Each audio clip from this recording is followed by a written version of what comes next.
What happens to the soul once a person dies, and if someone is destined to suffer the pains in the grave, does his body suffer or does his soul suffer?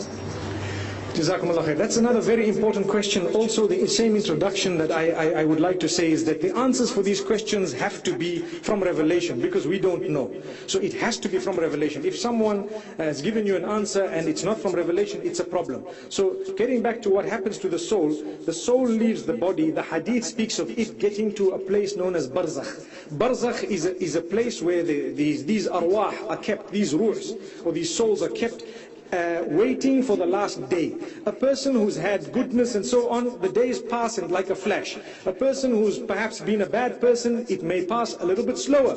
But getting to the second part of the question, the first part was, where do the souls go? They go into barzakh. What exactly is the whole description of barzakh? I have to stop where the Quran and the Sunnah have stopped. We cannot describe beyond a certain point. I will tell you, look, it's a waiting place. The souls do not come back to greet the family members every year. You need to know that. Some people say, okay, every year the soul comes back, salam alaikum, how are you? Some people say the soul comes back to us and cleans the home. And some people say the soul comes back and does this and does that, and I feel it. Those are, jinn sometimes. Those are the devil sometimes. Those are the qareen sometimes. That's something else. Those are spirits, known as spirits in some traditions. But it's not the soul we're talking about. It's not the individual. They don't come back to you and say, hey, how's it guys?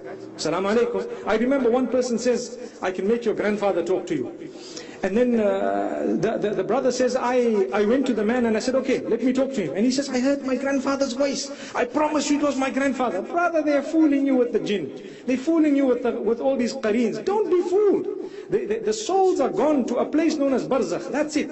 Allah subhanahu wa ta'ala knows best. When it comes to the connection of the soul and the body, Allah subhanahu wa ta'ala lets the body feel the punishment together with the soul in a way that He knows fit, that we don't know the explanation of. That's what it is. So when we say adabul qabr and the punishment of the qabr, it is a reality and it is felt, body and soul. How? I don't know. Allah knows. I stop at that and I believe it, because I cannot add or subtract. I have to say, Ya Allah, one day, well, I don't even want to be shown it, because I don't want to be a part of it. But one day, if you are curious, perhaps if you get to the other side, you can ask, say, Ya Allah, how did you do that? How was it? For now, it's called belief. We believe in the unseen. Someone might say, well, these people, their bodies were, lost, or their bodies were perhaps disintegrated because of something. And how would they be punished?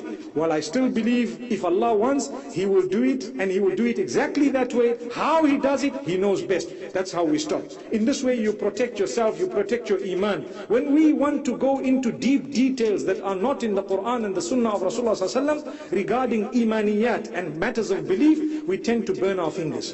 When we burn our fingers by starting to add extra, cream on the cake and something which is not supposed to be, that's when we falter. May Allah subhanahu wa ta'ala guide us, and may He make us from amongst those who do not become so inquisitive that we start asking, questions that are part and parcel of where we're supposed to have stopped in terms of belief. May Allah subhanahu wa ta'ala help us. I just want to clarify that last point. What this means is, yes, you are allowed to ask questions, and you're allowed to ask any question you want under the sun. But if the answer of the question is not found in Revelation, and that question is connected to belief, then just stop there and say, look, Allah knows best. That's it.